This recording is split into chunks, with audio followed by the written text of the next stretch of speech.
Teman-teman pasti sering mendengar cerita soal kota gaib. Nah, biasanya cerita-cerita seperti ini cuma dianggap mitos atau urban legend belaka. Dan ada juga yang menganggap ini cuma dongeng sebelum tidur untuk nakut-nakutin anak kecil. Nah, tapi apa jadinya kalau sebuah kota gaib itu ternyata tercetak jelas dengan tinta hitam di atas peta resmi kenegaraan. Dan ini bukan sekedar peta sembarangan, tapi peta buatan ilmuwan Eropa yang terkenal sangat rasional, teliti, dan juga mereka ini nggak percaya hal-hal klinik. Nah, kita akan menuju Kota Baru, Kalimantan Selatan. Secara geografis, Kabupaten Kota Baru ini unik banget.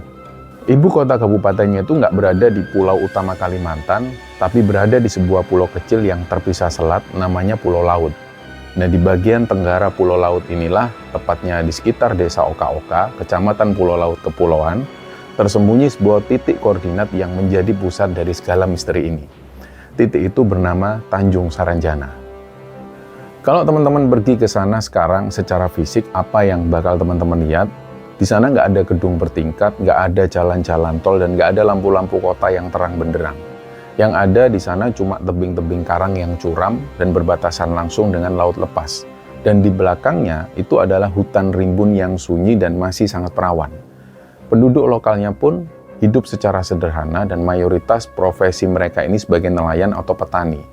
Jadi fisiknya ini adalah alam liar. Tapi ada yang tersembunyi di balik itu semua, yaitu tentang kabar adanya kota gaib Saranjana. Setiap tempat punya cerita dan setiap cerita selalu ada hikmah. Kita gali kembali apa yang sebenarnya terjadi di segmen trauma, tragedi umat manusia.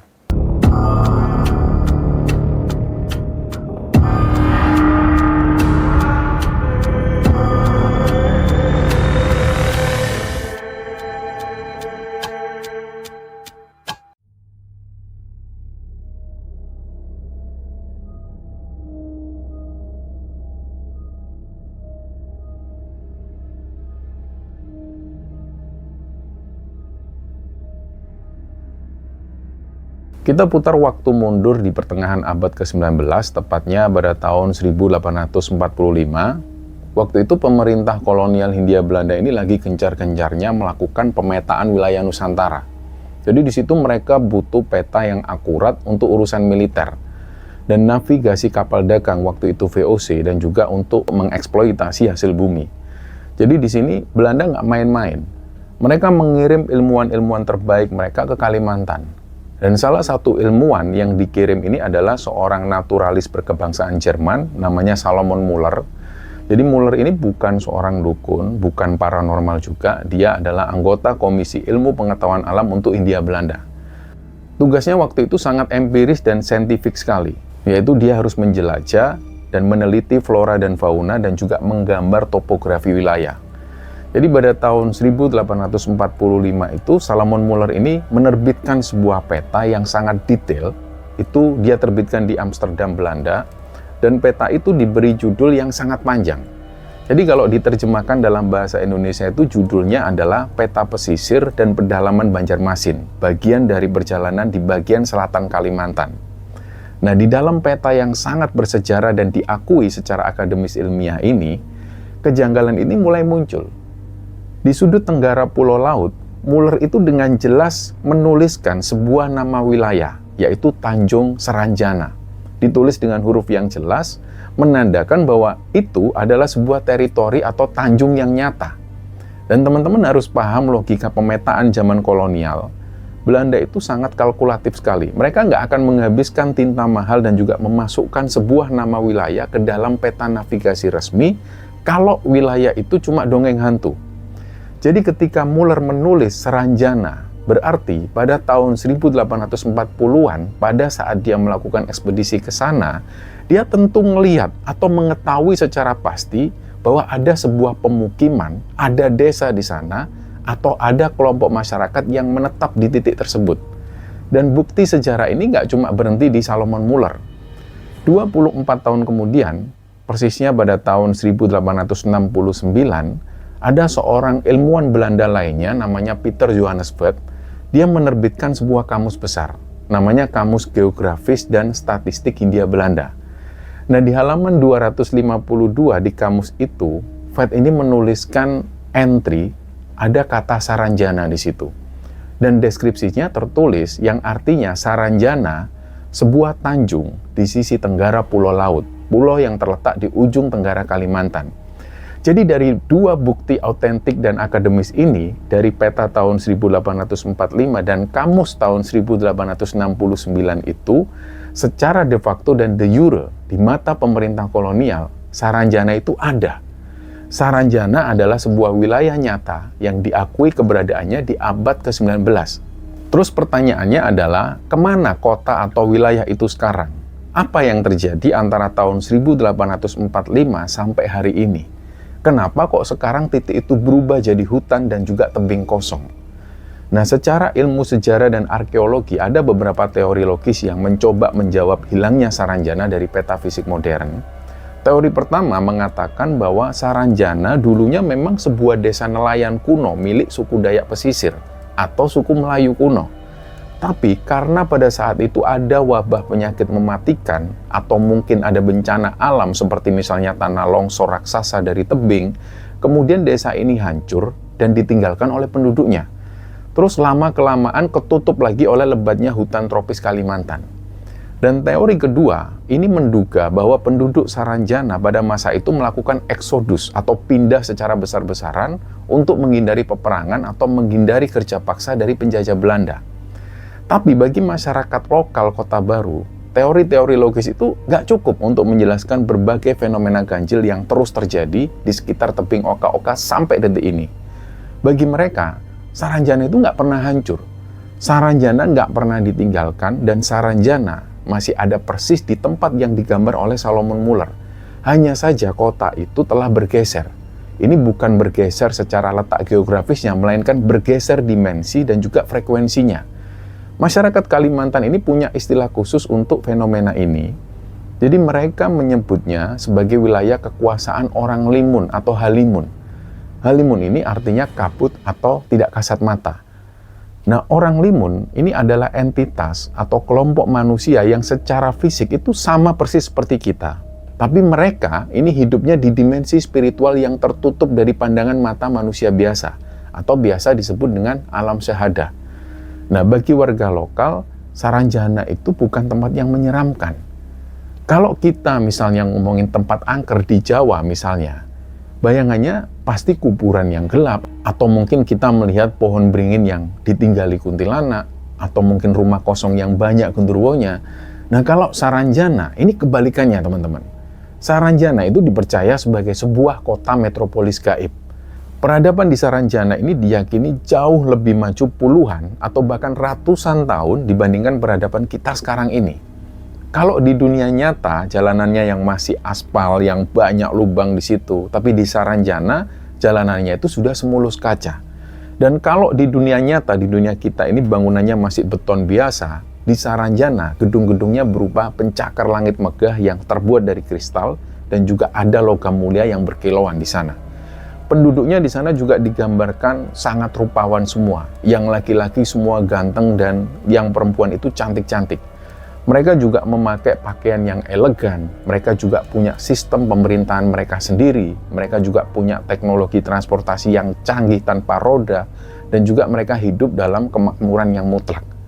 Dan warga lokal ini percaya bahwa Saranjana dan dunia kita itu dibatasi oleh sebuah pintu gerbang gaib. Nah, di hari-hari tertentu atau pada saat malam tertentu, batas antara dimensi kita dan juga dimensi Saranjana itu semacam kayak menipis. Dan di saat itulah, beberapa penduduk lokal yang waktu itu mungkin sedang melaut atau melintas di sekitar tebing Oka-Oka itu sering melihat pemandangan yang nggak masuk akal. Dari kejauhan, di tengah kegelapan malam, mereka itu bisa melihat kerlap-kerlip lampu kota yang sangat terang benderang dari arah tebing yang seharusnya kosong. Nah, lampu-lampu itu menembus kabut laut, membentuk siluet gedung-gedung bertingkat. Dan gak cuma itu, mereka juga mendengar suara hiruk-pikuk seperti di pusat kota besar. Jadi mereka mendengar juga ada suara mesin-mesin canggih yang sedang bekerja, ada suara alunan musik, dan semua itu seperti terasa bising sekali. Tapi ketika kapal nelayan itu mencoba mendekat untuk memastikan, tiba-tiba pandangan itu hilang. Lampu-lampu itu gak berbekas sama sekali, lenyap. tiba-tiba jadi senyap lagi dan gelap lagi. Yang tersisa di depan mata mereka cuma tebing batu yang gelap dan juga sunyi. Nah, inilah yang membuat nama Saranjana begitu melegenda. Ada jejak sejarahnya di masa lalu, tapi eksistensinya di masa sekarang ini cuma bisa dirasakan lewat pengalaman-pengalaman di luar nalar. Solomon Muller mungkin cuma melihat sebuah desa pesisir di tahun 1845. Tapi nggak tahu kenapa desa itu kemudian seperti menutup diri dari dunia luar dan kemudian berevolusi menjadi sebuah peradaban metropolis di balik tirai gaib. Nah teman-teman, kalau kita ngomongin interaksi sama makhluk gaib, biasanya yang terbayang oleh kita yaitu bentuk mereka ini seperti apa. Apakah dengan cara kesurupan, penampakan, atau mungkin dengan suara-suara aneh. Nah, tapi interaksi manusia dengan penduduk Saranjana ini beda level. Jadi nggak ada ceritanya kesurupan. Interaksi mereka ini murni urusan bisnis dan jual beli. Bagi warga Kota Baru, Kalimantan Selatan, cerita tentang pesanan barang-barang mewah dari Saranjana ini kayak sudah menjadi rahasia umum. Dan bukan cuma mitos belaka, tapi ini sudah sering jadi kejadian nyata yang bahkan sampai melibatkan pihak kepolisian. Di situ juga pernah perusahaan ekspedisi juga terlibat di sana dan dealer barang mewah di luar pulau juga pernah mengalami kejadian ini. Jadi ada kejadian yang paling melegenda dan paling menggebarkan yang pernah terjadi. Itu kejadiannya sekitar tahun 1980-an. Jadi waktu itu masih zaman Orde Baru, pembangunan lagi gencar-gencarnya, dan di Jakarta ini ceritanya ada sebuah dealer atau distributor resmi alat berat. Di situ ada ekskavator, bulldozer, traktor raksasa, pokoknya alat-alat berat. Nah ini harganya ratusan juta sampai miliaran rupiah per unit. Ceritanya suatu hari kantor dealer alat berat di Jakarta ini kedatangan tamu. Tamunya ini seorang laki-laki, penampilannya itu sangat rapi, dia pakai jas, wajahnya juga ganteng, kulitnya bersih, dan badannya itu wangi banget, kayak pakai wewangian banyak banget. Jadi ya nggak ada kesan serem sama sekali. Terus sosok laki-laki ini masuk ke kantor alat berat ini, dia nanya-nanya dulu spesifikasi alat berat, dan dia tanya itu tanpa banyak nawar. Dia langsung pesen beberapa unit alat berat sekaligus. Nah, sales di Jakarta ini tentu senang. Mereka dapat order gede dan waktu itu mereka bilang, baik Bapak, untuk pembayarannya ini gimana? Dan barangnya mau dikirim kemana? Nah, si sosok laki-laki ini dengan santai mengeluarkan uang tunai, uang cash. Dan perlu diingat, kejadian itu terjadi di sekitaran tahun 80-an. Di zaman-zaman itu belum ada transfer-transfer bank online atau mobile banking seperti sekarang. Jadi pembayaran dalam jumlah besar itu dibayar lunas secara cash pakai uang rupiah asli yang sah. Jadi bukan uang gaib yang berupa daun, yang berubah jadi uang, enggak. Uangnya beneran uang asli. Dan setelah bayar, dia tulis catatan di situ, kirim pesanan ini ke alamat Saranjana, Kota Baru, Kalimantan Selatan. Nanti kalau sudah sampai di pelabuhan, tinggal diantar ke arah tebing, sudah ada yang nunggu. Pesannya seperti itu.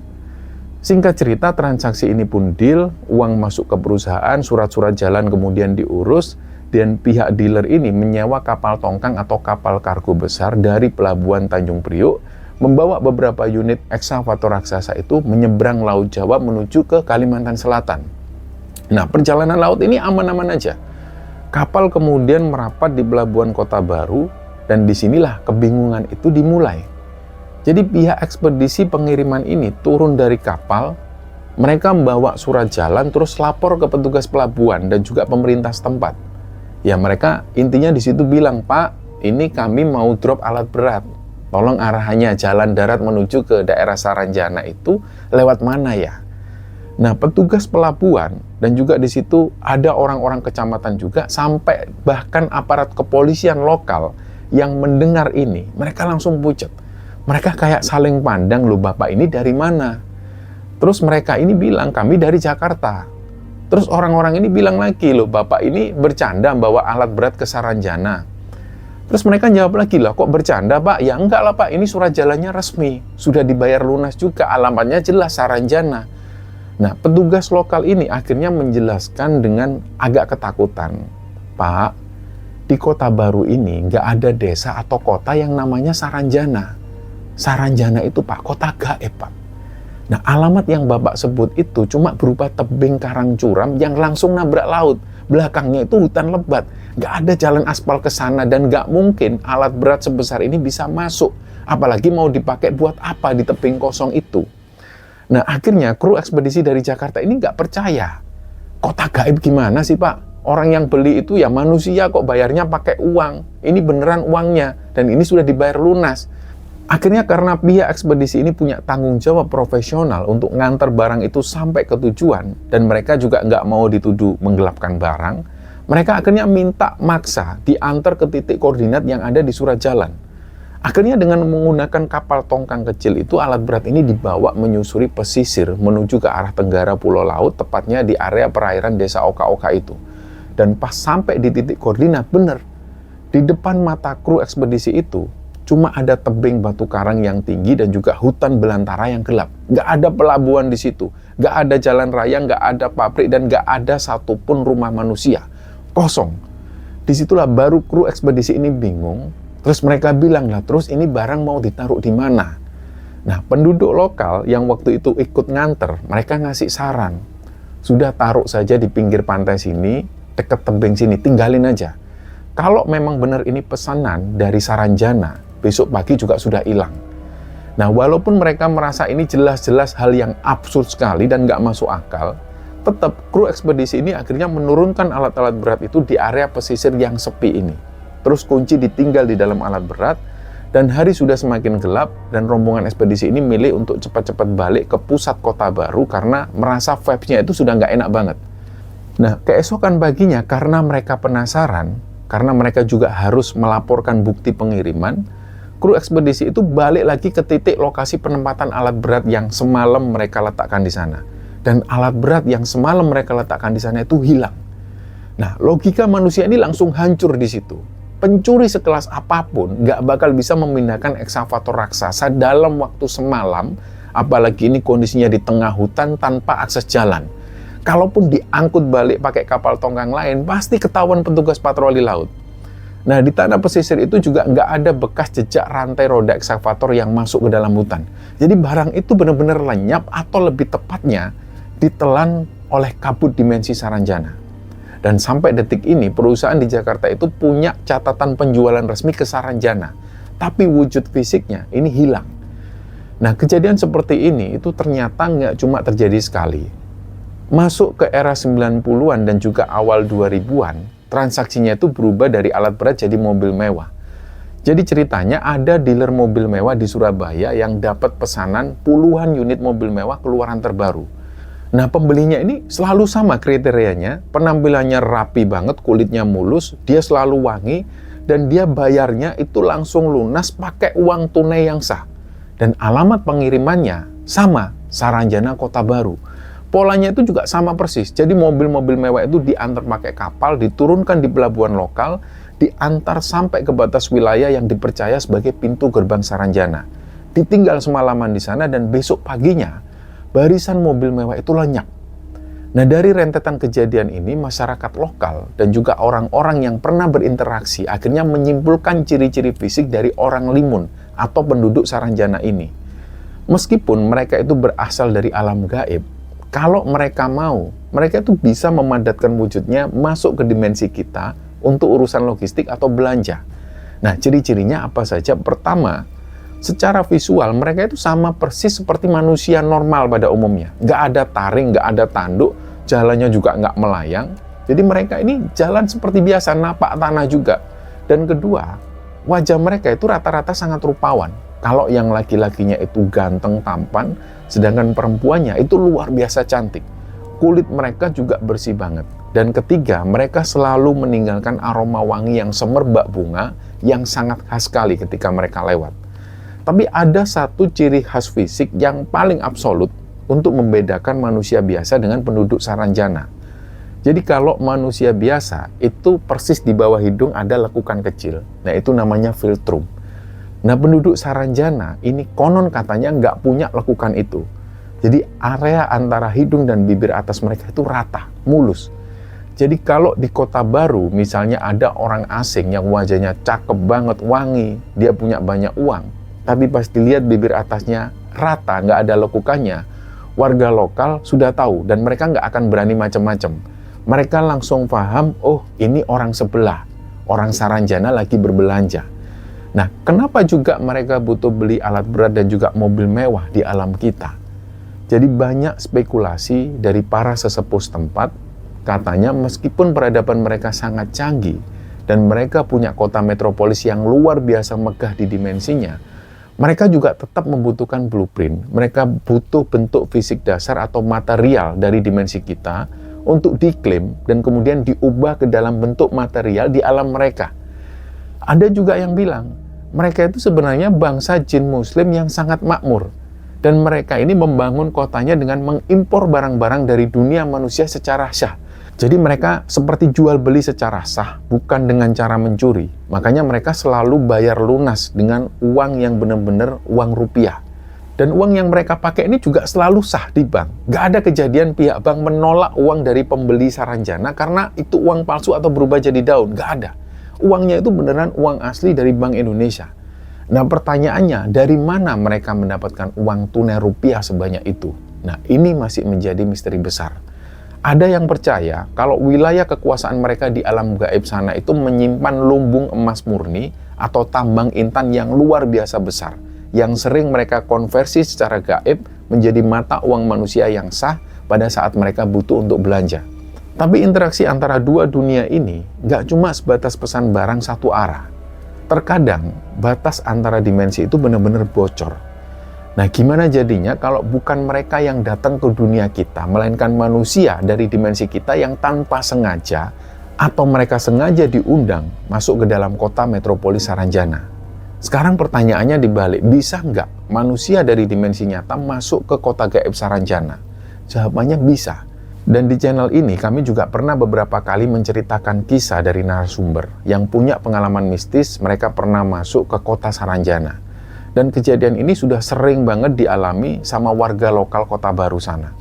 Tapi memang masuk ke kota Saranjana itu bukan seperti kayak kita beli tiket terus masuk ke taman hiburan. Proses masuknya itu biasanya terjadi secara nggak sengaja. Atau karena si manusia itu memang diundang secara langsung atau diundang secara gaib oleh penduduk Saranjana. Warga sekitar tebing oka-oka itu sering mewanti-wanti. Kalau misalnya lagi melaut mencari ikan di sekitar perairan itu, terus tiba-tiba turun kabut putih yang tebel banget, sampai jarak pandang cuma beberapa meter, jangan diterusin jalan, berhenti. Matikan mesin kapal dan banyak-banyakin baca doa dan juga istighfar. Kenapa? Karena kabut putih tebal yang datang tiba-tiba, padahal cuaca waktu itu lagi cerah, ini dipercaya sebagai pintu gerbang yang lagi terbuka. Kalau kapal itu nekat nerobos kabut, begitu kabutnya hilang, mereka nggak bakal menemukan lautan lagi. Mereka bakal mendarat di pelabuhan sebuah kota megah, yaitu kota Saranjana. Nah, ada banyak kesaksian dari orang-orang lokal, nelayan, maupun pemuka agama yang ngaku pernah masuk ke sana.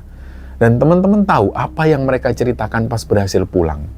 Kesaksian mereka rata-rata seragam, nggak ada yang beda-beda. Mereka itu mendeskripsikan Saranjana ini bukan sebagai hutan belantara yang banyak penunggunya. Sama sekali bukan. Mereka ini bilang, Saranjana itu adalah kota metropolis super canggih. Bangunan di sana tinggi-tinggi, menjulang sampai menembus awan. Tapi materialnya itu bukan dari semen ataupun batu bata kayak di alam kita. Gedung-gedungnya itu kelihatan seperti terbuat dari kristal, perak, dan juga emas yang memantulkan cahaya. Bahkan jalanan-jalanan di kota itu super mulus, bersih tanpa ada setitik debu atau sampah. Dan warnanya itu hitam mengkilap. Sistem transportasinya yang paling bikin akal manusia modern ini error adalah orang-orang yang pernah masuk ke sana bersaksi kalau mereka ini nggak melihat mobil pakai ban karet yang jalan di aspal. Jadi kendaraan di Saranjana itu melayang di udara. Dan nggak ada suara mesin bising atau asap knalpot. Semua serba diam, rapi dan juga canggih banget. Jauh melampaui teknologi manusia di dunia nyata saat ini. Nah, penduduknya, seperti yang kita bahas sebelumnya, mereka itu berwujud manusia yang sangat rupawan. Pakaian mereka juga mewah-mewah, mereka pakai perhiasan emas yang ukurannya juga besar-besar, dan bibir atas mereka itu rata, tanpa ada lekukan filtrum. Mereka hidupnya juga makmur, dan di sana nggak ada yang namanya orang miskin, nggak ada pengemis atau orang kelaparan. Semua hidup dalam level sosial kelas atas. Tapi teman-teman, ada hukum mutlak alias pantangan keras kalau sampai manusia nyasar ke Saranjana. Jadi penduduk Saranjana itu terkenal ramah. Kalau ada manusia yang nyasar ke sana misalnya, mereka bakal disambut layaknya tamu kehormatan. Mereka bakal diajak keliling kota dan disuruh istirahat di rumah yang mewah. Dan puncaknya, mereka bakal disuguhi makanan dan juga minuman yang luar biasa enak. Nah, disinilah letak jebakan mautnya. Sesepuh Kota Baru itu selalu berpesan, kalau kamu masuk ke alam limun, sehebat apapun rasa lapar dan rasa hausmu, jangan pernah makan atau minum apapun yang disajikan oleh mereka. Meskipun itu cuma seteguk air putih atau segigit buah, pantang untuk ditelan. Logikanya begini dalam kacamata spiritual. Makanan di alam gaib itu punya frekuensi dan molekul yang berbeda dengan alam manusia. Ketika makanan gaib itu masuk ke perut manusia dan dicerna oleh tubuh, maka tubuh manusia itu akan terikat secara permanen dengan dimensi tersebut.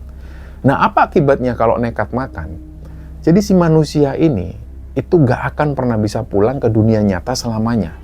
Tubuh fisiknya di dunia nyata, di alam kita, itu bakal ditemukan dalam kondisi meninggal dunia atau hilang tanpa jejak.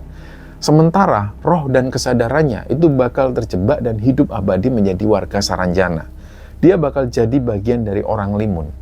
Makanya orang-orang yang berhasil pulang dan cerita ke kita, ini adalah orang-orang yang kuat iman dan kuat nahan lapar. Mereka menolak halus suguhan itu, dan setelah beberapa hari menurut hitungan mereka akan diantar pulang, melewati gabut, dan tiba-tiba tersadar lagi di perahu mereka atau di pinggir pantai. Nah, anehnya, waktu berjalan itu sangat berbeda. Mungkin di Saranjana mereka kerasa cuma nginep semalam, tapi pas balik ke dunia nyata, keluarga mereka ternyata sudah mencari mereka selama berhari-hari atau bahkan berminggu-minggu. Bahkan ada yang sudah dibikinkan acara tahlilan karena dikira mereka sudah meninggal. Nah, misteri Saranjana ini nggak cuma dialami oleh warga desa, tapi juga disaksikan langsung oleh mata kepala para musisi papan-papan atas ibu kota. Mungkin teman-teman juga pernah mendengar cerita ini. Kejadian ini sering banget terjadi di era tahun 2000-an. Ketika musisi besar seperti Ari Lasso, ada band ataupun band kota yang pernah diundang manggung ke Kabupaten Kota Baru. Biasanya panitia atau promotor konser lokal ini akan ngasih briefing khusus di belakang panggung sebelum artis-artis ini naik. Briefingnya itu bukan soal teknis sound atau lampu, tapi soal mental. Promotornya itu ngomong seperti ini, Mas, nanti pas di atas panggung, jangan kaget ya kalau lihat penontonnya luar biasa banyak, sampai membludak ke ujung lapangan. Dan tolong, apapun yang Mas lihat, jangan pernah sebut kata Saranjana di mic. Dan jangan bingung kalau pas acara selesai, lapangannya kosong dalam hitungan detik. Nah, salah satunya ini pernah dialami oleh Mas Ari Lasso. Beliau itu pernah cerita secara terbuka soal pengalaman ganjilnya ini. Waktu itu, beliau manggung di sebuah lapangan besar di Kota Baru. Pas dia naik panggung, dia merinding luar biasa. Kenapa? Karena lapangan itu penuh sesak. Banyak sekali penonton, dan kalau secara logika matematika, kapasitas lapangan dan juga jumlah tiket yang terjual ini cuma belasan ribu. Tapi yang ada di depan mata Mas Ari Lasso saat itu, penontonnya mungkin mencapai puluhan ribu orang. Saking padatnya, sampai lautan manusia itu terlihat nggak ada ujungnya di kegelapan. Nah, yang membuat Ari Lasso dan juga musisi lain makin merinding adalah perilaku dari penontonnya ini. Biasanya kalau konser rock atau pop di daerah-daerah itu penontonnya pasti rusuh. Ya minimal mereka jingkrak-jingkrak, teriak-teriak histeris, atau mereka dorong-dorongan. Tapi puluhan ribu penonton di Kota Baru malam itu, gerakannya itu sangat rapi sekali. Terlalu rapi lah untuk ukuran manusia. Mereka memang nyanyi bareng, tapi mereka itu nontonnya itu berbaris. Tatapan matanya itu tajam ke arah panggung, dan tepuk tangannya itu senada, kayak ada yang mengomando. Nah, ada keheningan yang aneh di sela-sela jeda lagu. Gak ada bau keringat yang menyengat, yang kecium sampai ke atas panggung, malah yang tercium itu aroma wangi. Dan puncaknya itu terjadi ketika konser ini selesai. Biasanya kalau konser dengan puluhan ribu orang setelah bubar itu, butuh waktu berjam-jam untuk mengosongkan venue. Bakal ada macet parah di pintu keluar, dan pasti ada suara motor gebar-geber, dan kerumunan yang sangat berdesakan. Tapi begitu Ari Lasso dan personil bandnya ini pamit, mereka masuk ke backstage, dan cuma selang waktu kurang lebih dari 5 menit, mereka ngintip lagi ke arah lapangan, dan lapangannya kosong. Puluhan ribu penonton itu lenyap sekejap mata, dan yang tersisa di lapangan itu cuma segelintir orang. Mungkin di situ ada warga lokal yang beneran manusia biasa, yang mereka lagi jalan santai ke pintu keluar. Dan nggak ada kemacetan di luar stadion, nggak ada juga suara ribuan motor. Dan di titik itulah para musisi dari Jakarta ini sadar bahwa yang nonton mereka malam itu sebagian besarnya ini bukanlah manusia dari alam nyata. Penduduk Saranjana ternyata juga butuh hiburan, dan mereka nonton bareng konser itu dengan cara menembus dimensi lapangan Kota Baru. Mereka selama nggak diganggu, mereka cuma mau menikmati musik. Dan dari cerita musisi-musisi ini, nama Saranjana itu makin meledak di tingkat nasional. Orang-orang mulai sadar kalau cerita mistis di ujung tenggara Kalimantan ini punya skala yang masif, terorganisir, dan melibatkan entitas gaib tingkat tinggi yang peradabannya ini jauh melebihi manusia. Terus gimana kita sebagai manusia modern menyikapi misteri ini? Apakah sains juga punya penjelasan tentang kota yang hilang dan muncul sembarangan ini? Terus kenapa Salomon Muller bisa menggambar nama Saranjana di petanya pada tahun 1845? Yang perlu kita tahu adalah Salomon Muller ini adalah ilmuwan Eropa. Orang Eropa pada abad ke-19 itu sangat logis dan nggak percaya klinik-klinik, apalagi klinik Nusantara. Kalau waktu itu dia menulis Tanjung Saranjana, berarti matanya secara fisik melihat ada kehidupan di sana. Memang ada bangunan dan ada peradaban, ada manusia di situ. Terus kemana peradaban itu pergi? Kenapa sekarang cuma tersisa tebing dan juga hutan? Nah, teori pertama adalah adanya tragedi berdarah yang sudah kita jelaskan tadi dan juga adanya bajak laut. Jadi mari kita bahas dari sudut pandang akademis dan juga sejarah murni dulu, tanpa bumbu mistis. Pada abad ke-19, perairan Selat Makassar dan sekitarnya, termasuk pesisir Kota Baru, itu adalah jalur pelayaran yang sangat rawan. Nah, itu eranya lanun atau bajak laut yang luar biasa kejam. Selain itu, wabah penyakit seperti kolera dan juga cacar ini juga sering menyapu bersih satu desa pesisir dalam hitungan minggu. Beberapa sejarawan berpendapat Saranjana di peta yang ditulis oleh Muller itu aslinya adalah sebuah desa nelayan atau kerajaan kecil suku Dayak atau Melayu kuno. Suatu hari, entah karena diserang bajak laut secara brutal, atau mungkin karena diserang wabah penyakit yang mematikan, desa ini kemudian hancur. Penduduk yang selamat lari tunggang-langgang masuk ke dalam hutan pedalaman dan nggak pernah kembali lagi. Jadi desa yang kosong itu perlahan-lahan ditelan oleh alam. Kayunya lapuk dan jalannya mulai tertutup semak belukar dan akhirnya berubah jadi hutan liar seperti sekarang. Nah, trauma dari kehancuran inilah yang akhirnya melahirkan legenda di masyarakat sekitar yang dari mulut ke mulut selama ratusan tahun berubah wujud jadi kota gaib. Ini terlihat sangat masuk akal secara sejarah, tapi teori sejarah ini gagal total menjelaskan kenapa ada orang Jakarta yang menerima pesanan ekskavator bernilai ratusan juta rupiah dengan uang cash di tahun 80-an. Dan kenapa juga musisi-musisi besar seperti Mas Ari Lasso ditonton puluhan ribu orang atau ditonton penonton berbaris rapi. Kalau memang ini cuma trauma masa lalu, nggak mungkin mereka bisa pesan mobil mewah dan juga mereka bisa nonton konser. Nah, teori kedua yaitu ilmu halimun dan pelarian anti kolonial. Disinilah sejarah mulai bersinggungan dengan kearifan supranatural lokal. Ada sebuah kisah tutur atau sejarah lisan dari para tetua di Kota Baru yang sangat melegenda. Konon, Saranjana ini dulunya memang kerajaan fisik yang ada di alam kita. Mereka memang nyata, bisa disentuh dan bisa dilihat.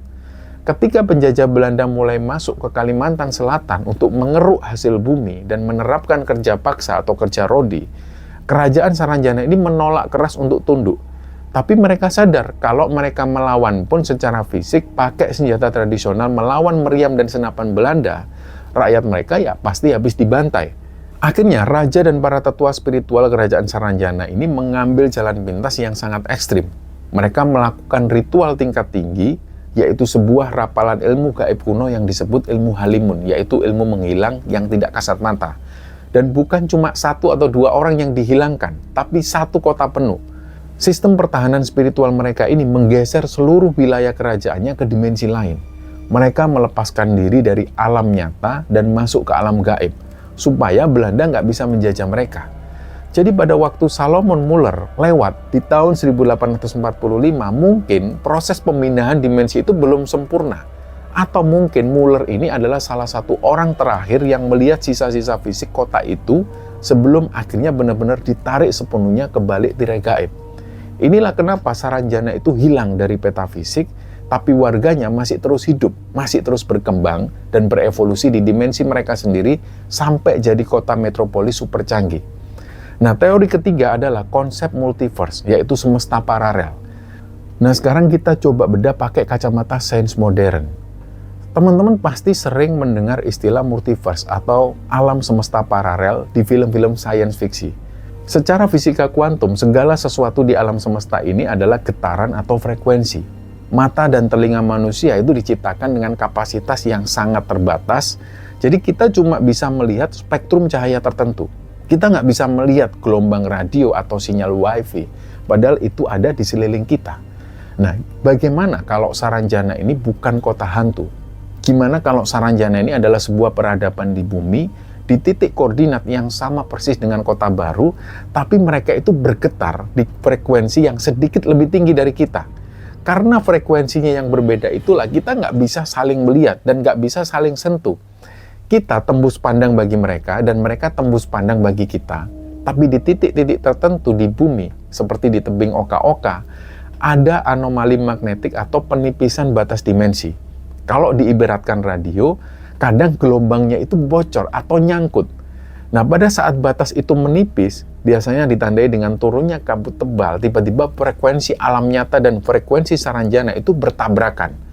Nah, pada saat itulah penduduk alam nyata itu bisa melihat kerlap-kerip lampu kota mereka, atau mungkin beberapa musisi Jakarta itu bisa melihat dan juga didengar oleh puluhan ribu penduduk mereka. Ini juga menjelaskan kenapa peradaban Saranjana itu jauh lebih maju dari kita. Mungkin di dimensi mereka nggak ada perang dunia, nggak ada korupsi, dan nggak ada penjajahan. Mereka fokus pada perkembangan teknologi dan juga tatanan sosial, sehingga ketika kita masih memakai aspal yang bolong-bolong, mereka sudah punya kendaraan terbang dan juga punya gedung-gedung dengan bangunan yang kristal. Selanjutnya yang kita bahas ini adalah bagaimana masyarakat lokal Kota Baru menyikapi hal ini sekarang. Bagi warga asli di sana, membicarakan Saranjana itu bukan sesuatu yang tabu atau menakutkan, tapi lebih kepada arah penghormatan. Mereka nggak menganggap orang limun itu sebagai setan atau iblis yang harus diusir pakai ruqyah. Mereka menganggapnya ya penduduk Saranjana itu sebagai tetangga sebelah. Cuman bedanya ada dinding pemisah, dan dinding pemisahnya ini bukan tembok bata tapi tirai dimensi. Nelayan di sana bahkan sering bilang, mereka ini nggak mengganggu, mereka itu baik, dan hidup mereka lebih makmur dari kita. Asal kita kalau lewat perairan di sana itu sopan, kita juga permisi dan nggak ngomong kotor, nggak ada niat jelek apapun, ya kita bakal aman-aman saja. Bahkan ada kebanggaan tersendiri bagi warga Kota Baru. Mereka merasa mereka bisa berdampingan dengan peradaban yang besar. Dan di Saranjana, manusia itu nggak bisa sembarangan minta kaya. Penduduk Saranjana ini nggak butuh sajen atau tumbal manusia. Mereka bertransaksi pakai uang resmi layaknya manusia yang beradab. Kalaupun ada warga lokal yang mendadak kaya karena konon dibantu oleh orang Saranjana, itu biasanya mereka dipekerjakan secara gaib. Misalnya mereka jadi tabib atau jadi bidan untuk menolong orang Saranjana yang melahirkan. Terus dibayarnya juga dengan emas batangan, bukan lewat pesugihan-pesugihan. Jadi teman-teman, kesimpulan akhirnya adalah misteri Saranjana ini adalah salah satu anomali paling indah dan rapi yang dimiliki Indonesia. Misteri ini menampar kesombongan logika kita, bahwa kita, manusia modern dengan segala smartphone dan juga satelit di luar angkasa, itu sering merasa bahwa kitalah penguasa mutlak planet ini. Kita merasa tahu segalanya, padahal bisa jadi Tuhan menciptakan alam semesta ini berlapis-lapis. Wa ma khalaqtul jinna wal insa illa liya'budun, kata Allah, dan aku tidak menciptakan jin dan manusia melainkan supaya mereka beribadah kepadaku. Ayat itu tegas menyatakan bahwa kita ini hidup berdampingan dengan entitas lain. Dan siapa yang bisa menjamin kalau entitas lain itu nggak bisa membangun peradaban, nggak bisa membangun kota dan juga teknologi yang jauh lebih canggih dari kita. Dan misteri ini biarlah tetap menjadi misteri. Solomon Muller telah menunaikan tugasnya mencatat sejarah di tahun 1845. Sisanya adalah tugas kita untuk menghargai bahwa sejarah Nusantara ini bukan cuma soal benda-benda fisik purbakala, tapi juga sejarah tentang dimensi tak kasat mata yang terus berdenyut bersama nafas Ibu Pertiwi. Terima kasih teman-teman sudah nonton segmen Trauma episode Kota Gaib Saranjana dari awal sampai akhir. Mohon maaf jika ada salah-salah kata. Wassalamualaikum warahmatullahi wabarakatuh.